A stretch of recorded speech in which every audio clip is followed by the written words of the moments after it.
and welcome to episode 30 of C3 Crystals, Cauldrons, and Cocktails. I'm Wren. And I'm River. And today we're going to talk about Samhain. Yes, it's that time of year. Yes, every time I read it, I'm like, oh, it's Samhain. I know. But I got to remind myself it's Samhain.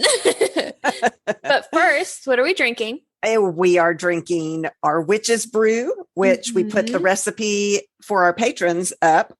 It's basically hot chocolate with extra goodies in it. Our patrons got the recipe of the base, and then you can add different liquors or whatever you want. So, some people put Bailey's Irish cream. I have made mine today with marshmallow vodka. What did you do with yours? Same, marshmallow vodka. Yay! I wish we were together. It's hard. I didn't get to watch you make your drink or anything like that. I know. But the full hot chocolate mix recipe is on our Patreon if you want to go check it out. It's delicious. It's superb, guys. I've not had any other hot chocolate mix, even without the alcohol in it. It's amazing.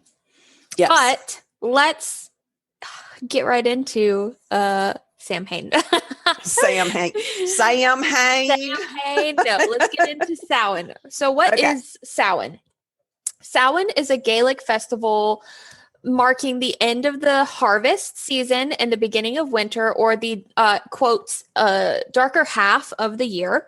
In the northern hemisphere, it is held on the 1st of November, but with celebrations beginning on the evening of October the 31st. So that's as the Celtic day begins and ends at sunset. Yeah, their holidays are sunset driven. Yeah.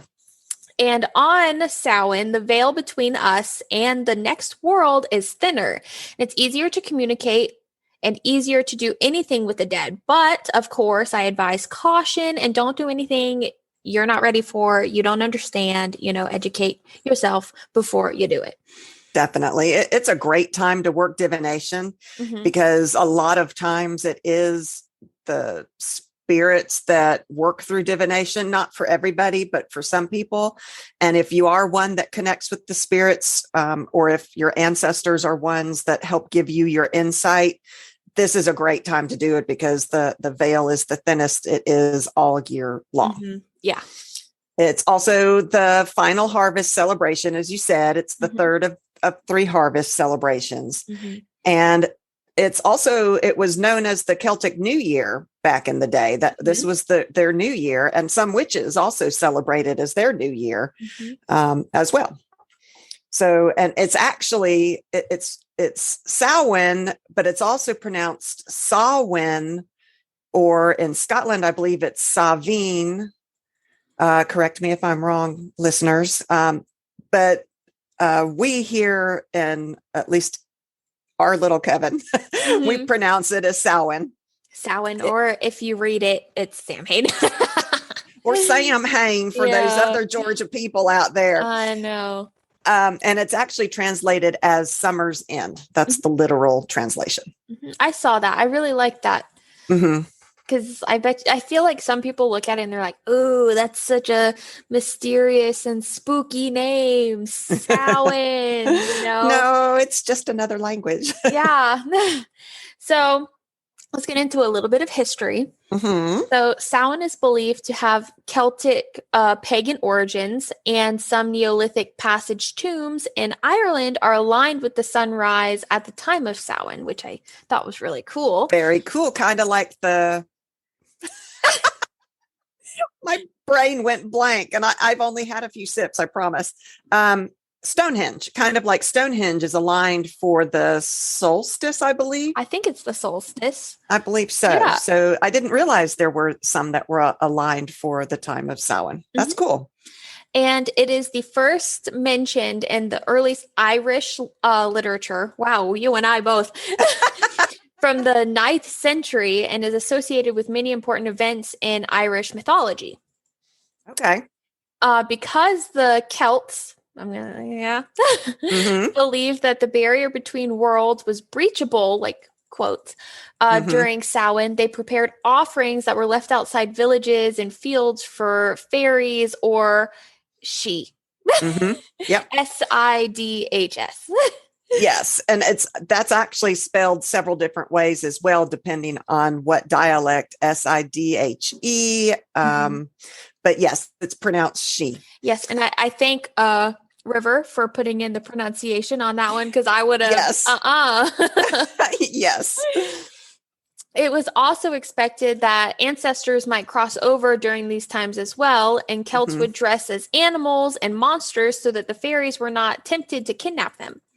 Can you imagine how frightening that would be, thinking that if you were walking home from the village, market or whatever, that you might be kidnapped by fairies? Right? That's scary. I know. Some specific monsters were associated with the mythology around Samhain, including a shape-shifting creature called Puka. Yes. Yes. And I think that, let me finish this and then I'll go off. Okay. Okay. So called Puka, that receives harvest offerings from the field, When I read this and I didn't know that it had to do with a shape-shifting creature called Puka, it reminded me of the movies on Hulu. That I think it is based on, I never saw those movies, but I assume they are based on the Puka. Really? It's a thing. Yeah. I watched trailers to watch that video and I just thought it looked like, I'm sorry if you guys enjoyed that movie. I just thought it looked really not it for me. Like, it looked silly. A little cheesy to me, but I haven't watched it to know if it's good or not. And the Puka is supposed to be shape-shifting. So let me tell you about the Puka. Okay. I love the Puka. This is something that I have known about. So the Puka is actually the Celtic word for goblin, which I found interesting. Yes. And it's usually seen in the form of a horse. Most often it's a horse, black horse with, I believe, a mane, and depending on what the eyes have been said to be golden, they've been said to be red. But it also takes the shape of a dog, a rabbit, a goat, a goblin, and even old men. Old men. Yes. But generally it is seen as a dark, sleek horse with that long flowing mane and these luminescent eyes, which I think most definitions call them golden, but I have seen some call them red. Oh, red. They have the power of human speech, so they can talk. And they are inclined to make great sport of people that they talk with. They're little fibbers is what they are. They're little tricksters. They lie. Or I don't know that any fae, this is also something I've never researched to know if it's true or not, but I've always heard that the fae can't lie. And so it may be that they just embellish the truth. You know how people that can't lie are often really good at telling the truth in such a way to make you believe something else. And I think that's what the Puka does. And in Ireland, the Puka is one of the most feared fairy of all because it appears only at nighttime. So that makes it scary already. And it enjoys creating havoc and mischief, which to me, that's not as scary as some of the other monsters I've heard about that like rip you to pieces. Yeah. Yeah. I don't think there's any stories out there that I could find where the Puka have actually hurt anybody. Yeah. They're just scary. Every county in Ireland has its very own Puka. Isn't that cool? Oh, that is cool. Now, they do like open mountainous areas because they can run free in their horse form, and they just love that. And many small mountainous lakes and springs in Ireland are called puka pools, which I found interesting, or pola puka, which means puka or demon hole. But as Christianization came about in Ireland, they converted some of these puka pools and they're been renamed to be St. Patrick Wells, which I found interesting. And then on Samhain, like you were talking about, that amount that's left, the goods that are left for them, you go out and you harvest. This is the last harvest. And so you go out and harvest, but you leave some out there in the field, some good produce out there in the field. And that's called the Puka's share. And that's kept there for the Pukas to keep them from, being their mischievous selves. Hmm. I love the puka, and I guess I should watch that movie, even though it looks cheesy. You guys, if you've watched it, let us know if it's any good or not. I've not been able to bring myself to watch. I know. But other than the puka, there are other like tales and everything that surround itself around Samhain. So there's a Lady Gwen, I'm gonna, pronounce it that way, is a headless woman dressed in white who chases night wanderers and was accompanied by a black pig. Yeah, this one fascinated me, and I was like, oh, I've got to look that up. I've never heard of that before, and I can't find anything on it. The only thing I could find was that she's supposed to be a vengeful woman, but I couldn't find her story. How did she become headless? I don't know. I did read that her pig, the black pig, is tailless, so it doesn't have its normal little curly tail. But that's all that I could find on it, because I thought, oh, that's going to be a great story. How did this, headless woman come about, and why is she chasing people on Samhain? Yeah, I have no idea. That's the only sentence that I found, and I thought it was interesting, so I put it in my notes. Yeah, I when you had talked about it, and I thought, oh, I'm going to look that up and see if I've got a story to tell, and I couldn't find anything. There's nothing. No. There's also the Dulan. I'm going to pronounce it that. Dullahan, maybe? Dullahan. Probably not, but I don't know. Sometimes appears as impish creatures, right? So sometimes headless men on horses who are carrying their heads, riding flame-eyed horses. There's a lot with horses. Maybe the flame-eyed horses they're riding are puka. Oh, maybe they're pukas. I have no idea. Their appearance was a death omen to anyone who encountered them, though. Okay. That doesn't really go with the puka. No. But I thought puka is more fun and lighthearted story. Well, we have the horses, and then we also have now two headless type stories going on. So I don't know. Well, and then the story of Ichabod Crane, the headless horseman stories that we all know. What's up with the headless people? I don't know. On Samhain. I don't know. A group of hunters known as the fairy host might also haunt Samhain and kidnap people. Woo! Which is similar to the, I'm not going to pronounce it right, Solach, with the GH at the end, who would come to the west to enter houses and steal souls. Yeah, those, I've heard of the fairy host before. We did an episode with a little bit about the fairies, and I think we're going to do some more later on. One of our patrons has requested some more on the fae, but the fairy host are those fairies. They run wild. They have no human loyalty or mercy. They don't care about humanity at all. There's nothing sweet about them. There's nothing cute about them. They don't have the cute little wings that we envision when we think of Tinkerbell. And they are more feared than death itself, because death is a natural part of life. But these creatures take your soul. And so if your soul is stolen, then you can't go on with that cycle of life where life and death and rebirth and all of that. Yeah. So yeah, those, the fairy host is very scary. It's also the time of the dumb supper, which I don't think the word dumb must have meant the same as it does to us now, because it makes no sense otherwise, but it's spelled just like dumb, D-U-M-B. And the tradition of the dumb supper began back in this time of the Celts about 2,000 years ago. And they would eat food, but only after inviting their ancestors to join in. So they would give the families a chance to interact with the spirits that are walking the earth on Samhain. And they would enjoy this feast together on Samhain and reunite, and the children would play games to entertain the dead, and the adults would update the dead on the past year's news. And then that night, they would leave their doors and windows open, especially the ones facing west, for the dead to come in and eat cakes that had been left out for them. Oh, which is fascinating. Yeah, that's fascinating. That's kind of nice, like eating the cakes. That's been, I don't know. I feel like and a family feast. It's a family time to get back together with your ancestors. How cool is that? I think that's pretty cool. I don't know. I want to do that. But in the Roman Empire, about 43 AD, I thought this is cool.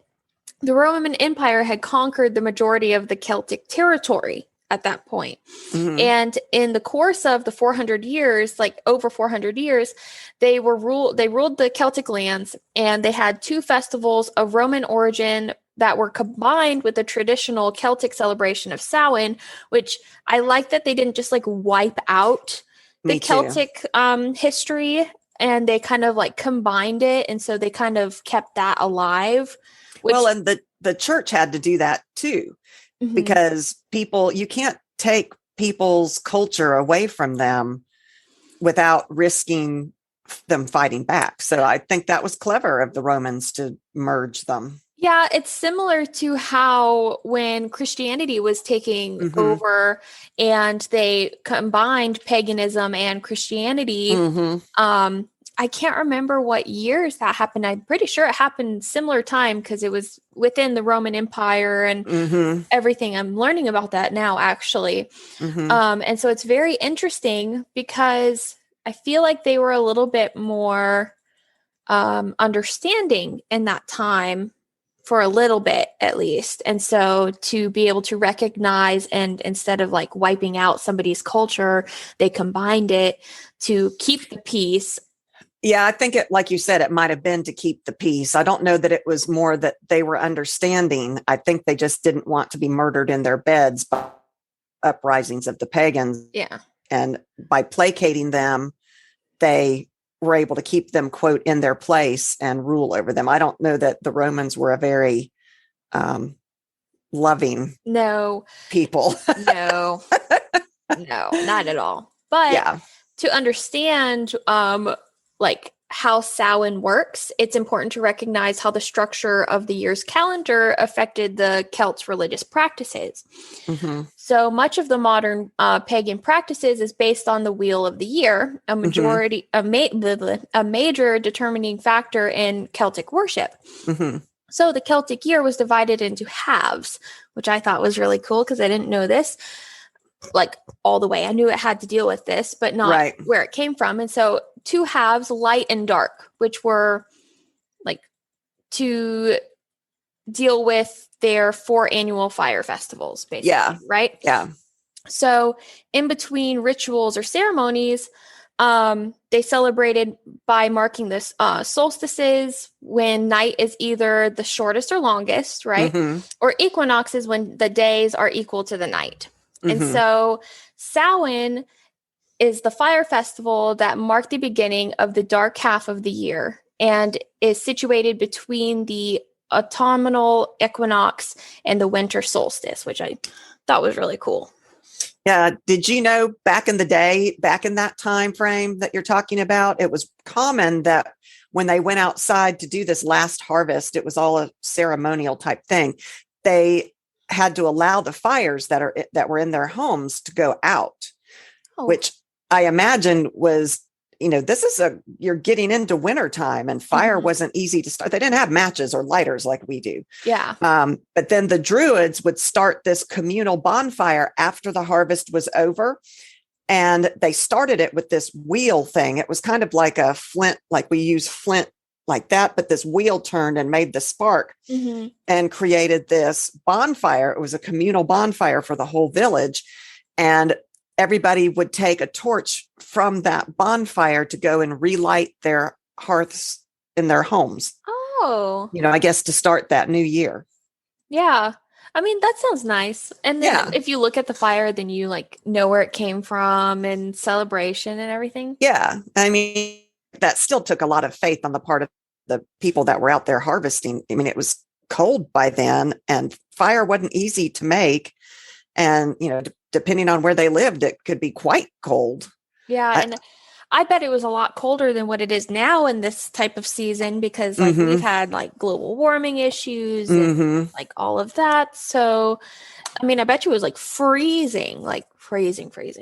Yeah. I mean, it was supposedly a mandatory celebration, Samhain, where they would go out and do this. Everybody had to participate in the harvest, and everybody participated in this communal bonfire, and everybody had a piece of this communal bonfire in their home for the rest of the winter, which I just found fascinating. I think that's pretty cool.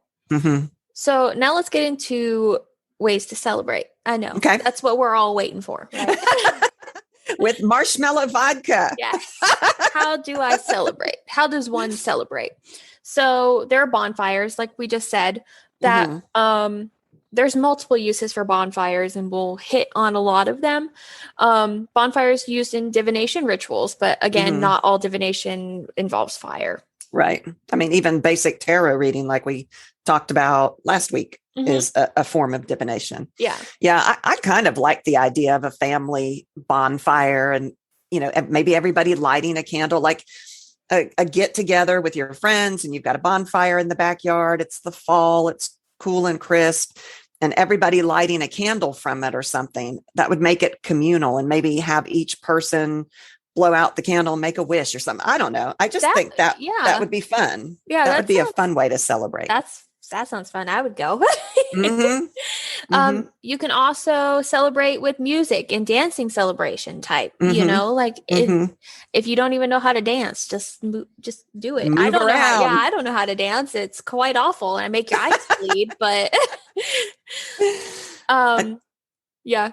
I was going to say, I think that at one of these celebrations, people aren't really paying attention as to what everybody else is doing. They're just enjoying the moment themselves. So you don't really have to worry about looking stupid or whatever. I know. I don't know how to dance. Wiccans look at Samhain as the passing of the year, like we said, and incorporate common Wiccan traditions into that celebration, which I like because that's tradition. I like that too. Although I'm not Wiccan myself. Yeah.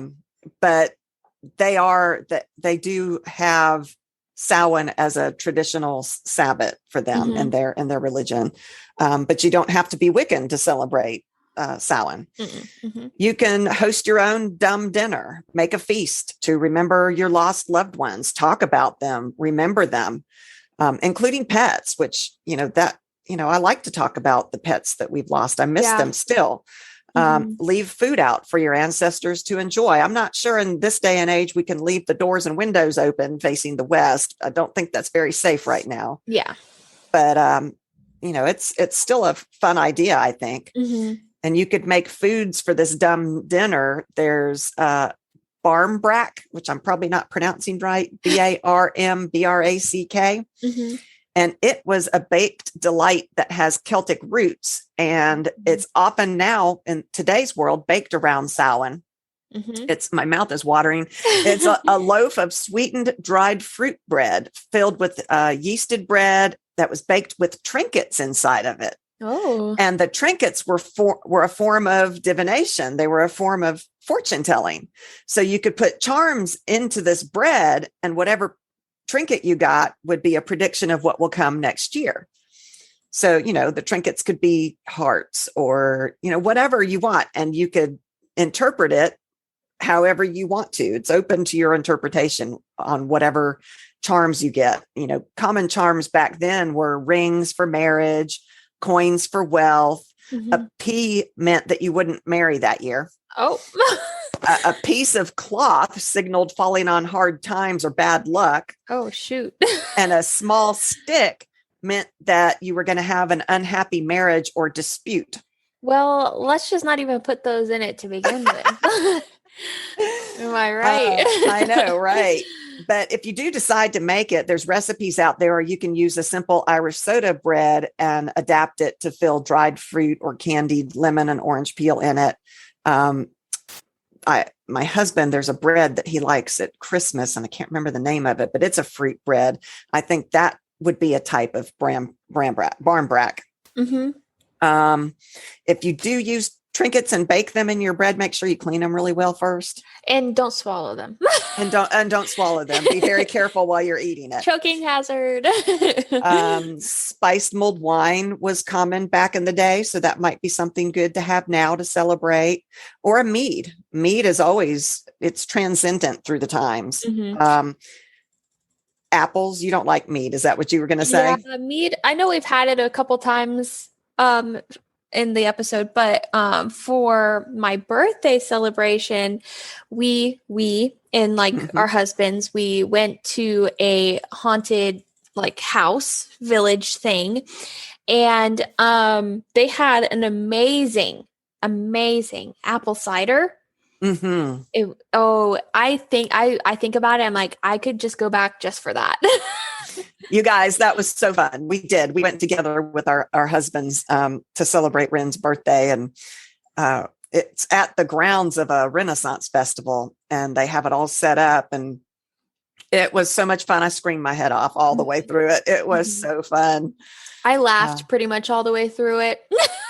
Yeah. Oh no, I screamed my head off. Other foods for this dumb dinner might be apples. You can have apple pie or make apple cider.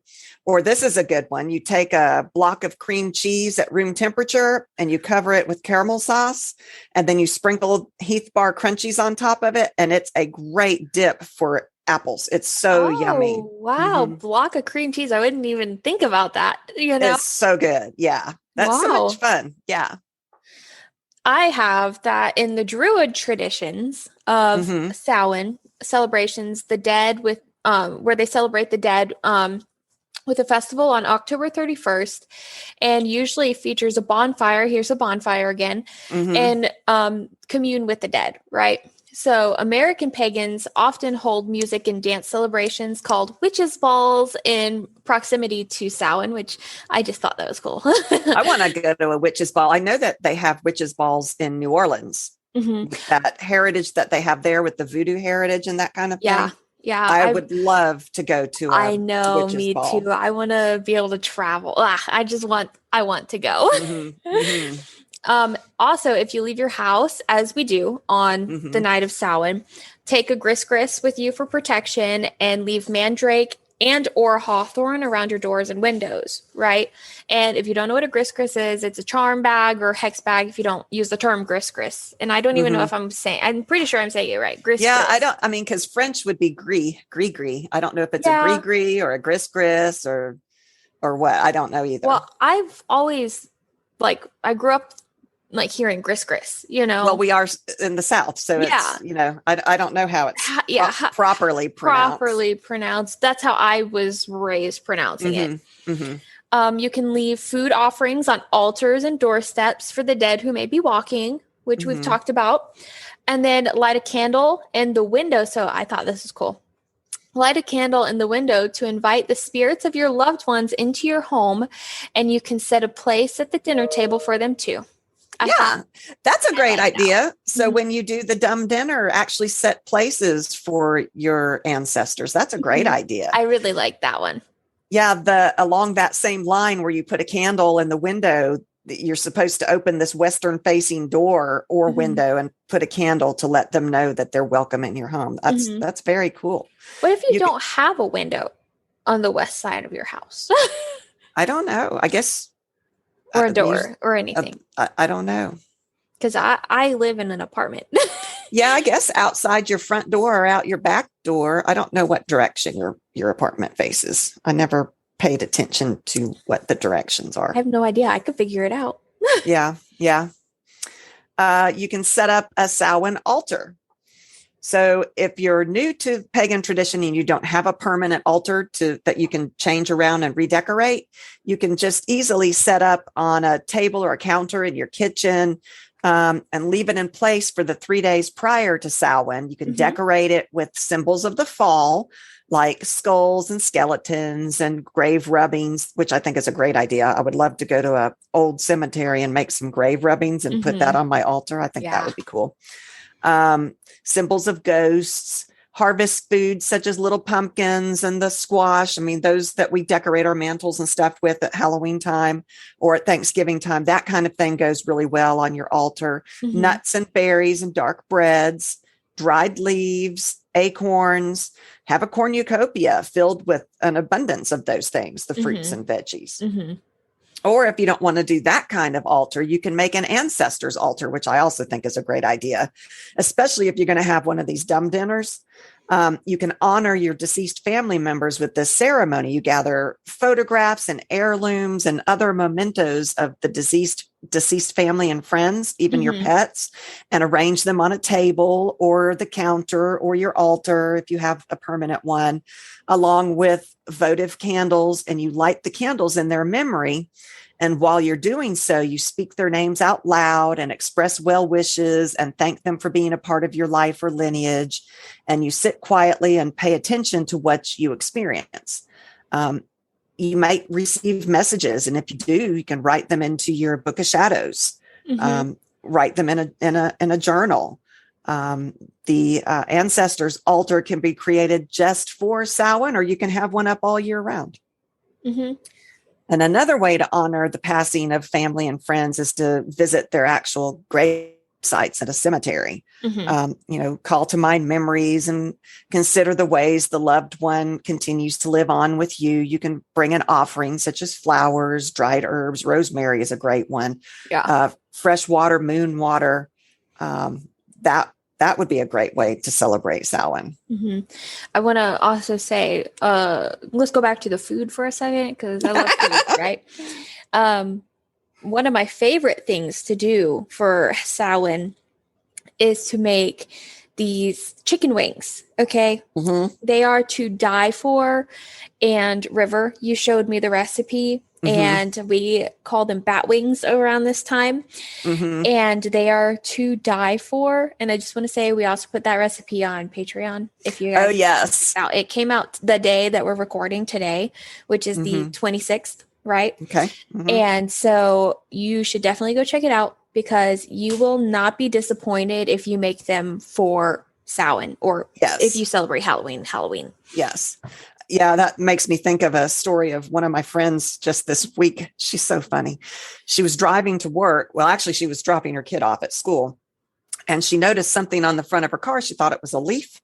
So she's driving along and it doesn't move. And she's like, I'm going like 60 miles an hour. It should have been moved by now. And then all of a sudden this wing comes up. It's a bat. Oh my God. It flies up. It scares her to death. She screams at the top of her lungs. Her kid is with her in the car laughing at her. And he's like, Mama, it's a bat. And she's like, I don't care. And now I think bats are adorable. I love bats. They eat mosquitoes. They're adorable, cute little creatures, I think, but she is terrified of them. So that was a funny story of one of my friends this week. That's so funny. You didn't tell me that. Yeah, I forgot about it until just now when we were talking about bat wings. Bat wings. But you can also bury apples alongside the road for wandering spirits that no longer have a home to go to. Oh, I love that idea. Yeah, it's very wholesome. And then maybe if nobody grabs the apples, we'll have an apple tree, you know? That's right. We'll grow an apple tree. You can dress in white, and this one kind of confused me a little bit.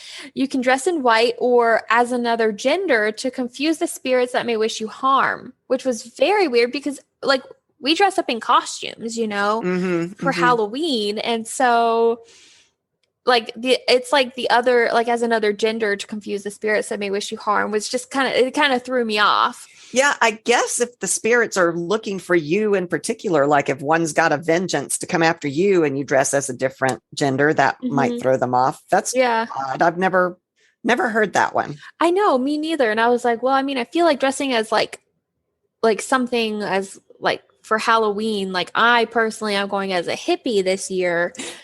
I'm going as a bee. We're going to have a party. She's coming over to my house for Samhain this year. I'm excited.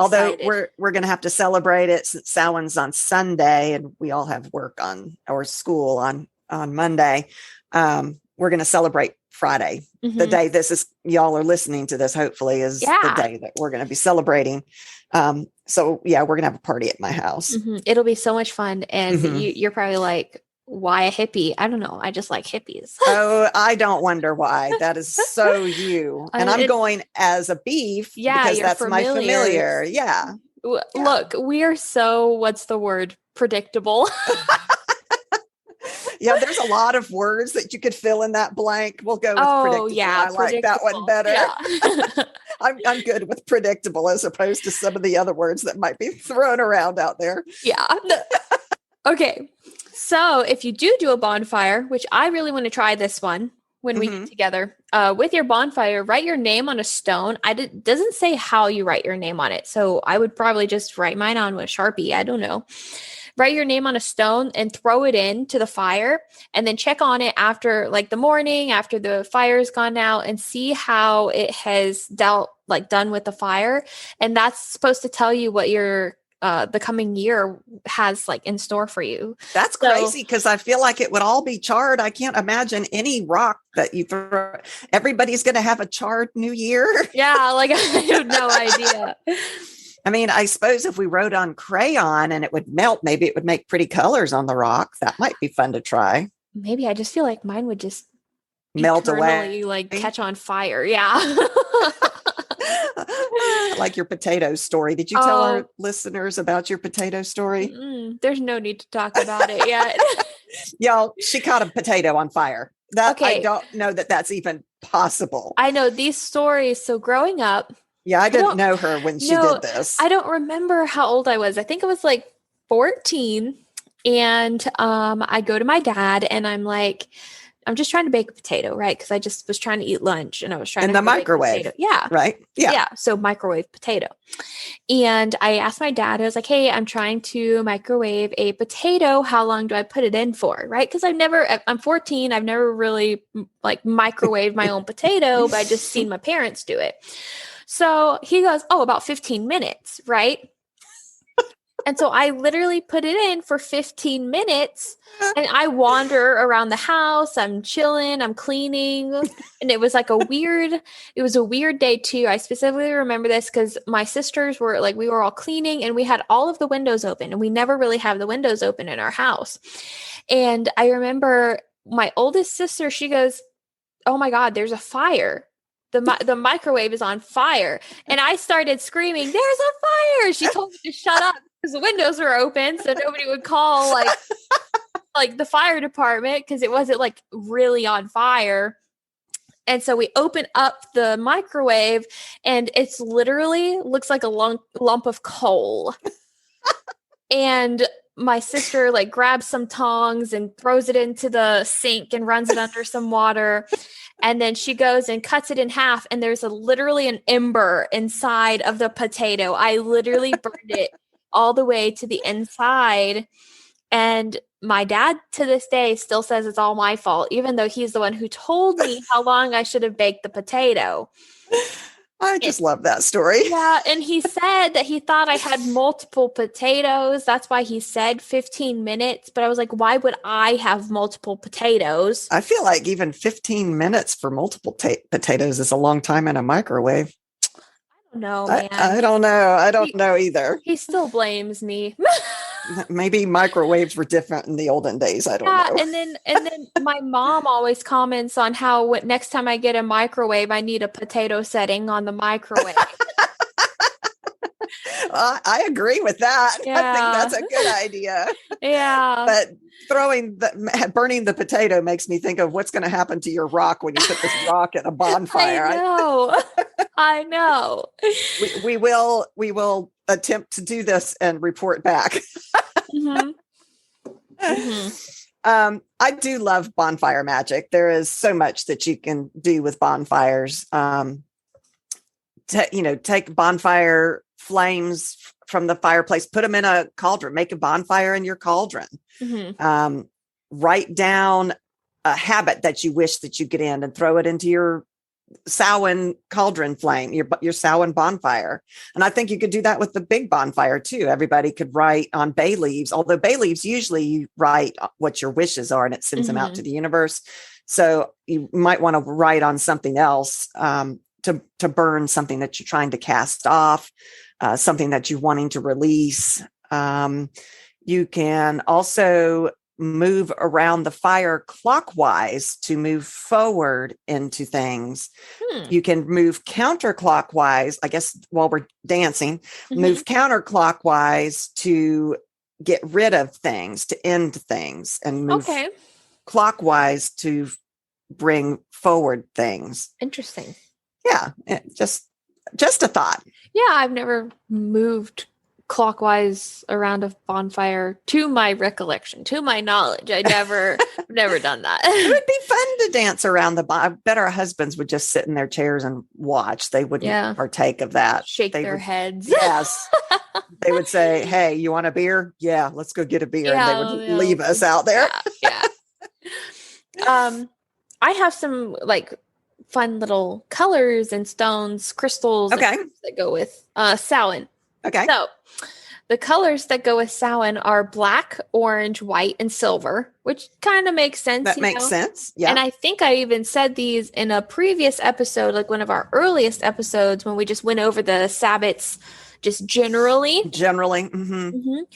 And then stones or crystals that go with Samhain are obsidian, jet, and hematite. Which one? How do you say it? Looks like hematite. Hematite. I don't know. I just don't know where to put the emphasis. Okay. Yeah, that's these long syllable words. Well, if we just speak Georgian, hematite. Okay. Again, I apologize. She apologizes for me a lot, y'all. Even in the real world. Yeah. Yes, she does. Herbs that go with Samhain are mugwort, catnip, belladonna, mandrake, sage. There's also the chrysanthemum, the mums that are really popular at this time of year, at least here in the United States. I don't know about other parts of the world, but it's this gorgeous flower, and they are considered protective flowers, which is a nice thing to have when the veils are getting really thin. They bloom around Samhain, and what's really lovely about them is that they are seen as a representation of the sun and by association with fire, which is, this is a fire festival. They make a perfect centerpiece for your altar or your dinner table. Say if you are having one of these dumb dinners, or if you're just having people over, have some chrysanthemums. They have these gorgeous orange ones that are beautiful. They actually look like flames. And if you can't find mums, which I think you probably should be able to, but if you can't, marigolds are a good alternative. Okay, make a list. We need bat wings, chrysanthemums, and a whole ton of herbs, and like hawthorn and mandrake, and all the colors of black, orange, silver, white, all of it. Put that all on your table. That's on my list to do. I have a did you know, and I'm going to say it's a Wren fact. Okay. Wren fact: 1/4 of all the candy sold annually in the U.S. This is in the U.S. is purchased for Halloween. That actually doesn't surprise me. I think that's crazy. I wonder what the other holiday. Halloween.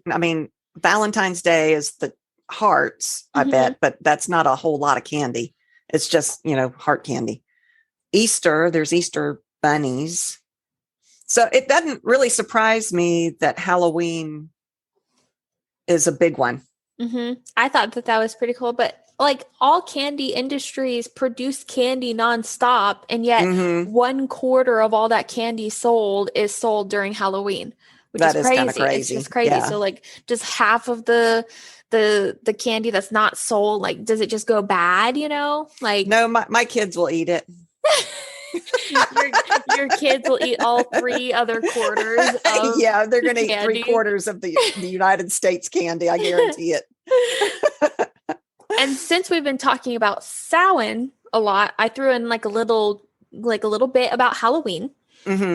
Halloween evolved from the ancient Celtic holiday of Samhain, and over the centuries, Halloween transitioned from a pagan ritual to a day of parties, costumes, jack-o'-lanterns, and trick-or-treating for kids and adults, which I thought was really cool. Yeah. And in our house, we celebrate Halloween and Samhain together. it's a mixed holiday. I do make the feast. I've never called it a dumb dinner before. I've never heard that term before, but I make a feast, but we name all the foods creepy names. Like you said, the bat wings, we have salty bones, which the recipe for that is also available to our patrons on Patreon. Spider eggs, which are actually meatballs, goblin fingers, which are actually fried green beans. We put dry ice in a cauldron on the table, and as that smoke comes out, it just looks so cool floating around the food and the candles. Yes. Very cool effect. And then, of course, we have witchy cocktails of some kind.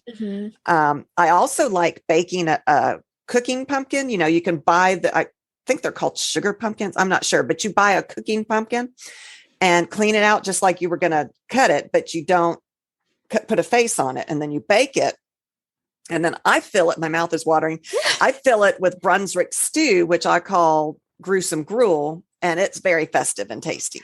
I specifically ask for this one whenever we celebrate together. I ask for this one, the gruesome gruel, specifically because it's my favorite. Besides like everything else that you make, the gruesome gruel is absolutely my favorite. And you guys, it's so easy. It's so easy. It's amazing. You know, with kids and everything else, it's not hard to put this together, and everybody thinks you're super mom. It's very cool. Yeah. So I have a little Samhain poem that I found by this guy named Stuart Stafford. And I thought I would read this as a closing to our Samhain episode. Across a golden autumn tapestry appear the spirits of our ancient selves, demanding recognition and reward for one haunted night.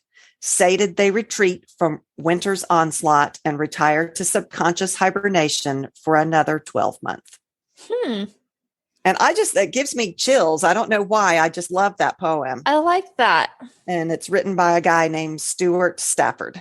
Oh, I like that. That's a good ending to the Samhain episode. I thought so too. Well, I mean, yeah, like we just said, that's all that I have. And thank you all for listening. Yeah. Well, I got to do the outro. Oh, do the outro. We always mess up the outro. I always forget about it. So, okay, you can find us on all social medias. That's Facebook, Twitter, Instagram, and TikTok at C3 Witchy Podcast. And you can you can always find us at www.c3witchypodcast.com. There you will find links to our Patreon, our merch, all of the links to our episodes, and updated information about us and what episodes we're talking about. You can find our newsletter there. You can find our blog there. The website is a good place to start if you don't know where you're going. That sounds good. Yeah, we got good merch to look at. We're exploring new opportunities with that. Definitely come support us. We need all the help we can get. We really, really love doing this, but it does take money and time and effort to do this. So any help that you all can give us to keep us going would be great. Yes. What else is new with Patreon? We've started doing, I think we've decided we're going to do bonus episodes. Yes. And we're going to try to do them 2 Wednesdays out of every month, bonus episodes, if we can do it. Yes. Twice a month is the goal, and they're going to be shorter, but they're short and sweet and absolutely fun. They're just fun. So. Just fun episodes for our patrons who help us so much. We thank you guys very, very much. We really couldn't do this without you. We absolutely love our patrons. We are working on changing up our Instagram, and we aren't quite sure what we're going to do with it. So there may be a time period where we don't have daily posts. Right now, I've been posting daily, but we want to change our aesthetic a little bit. And so it may, I've got enough to get us through October, but I think we might be changing things up come November. So, so don't be alarmed. Just bear with us. Stopping. We'll post whenever we have a episode, but until we get it figured out, we'll still be there, so you can still contact us. Oh yeah, there. we'll be there. We just don't know quite how we want to post from now on to make it look better, and we're trying to go with a different aesthetic. We're trying to get a good aesthetic going. And if you guys have any suggestions, let us know. Definitely. Yeah. What do you like about what we have posted in the past? What don't you like? What's boring? What's not boring? What's new? What's old? Okay. We'll be back. All right. We will be back. Thank you.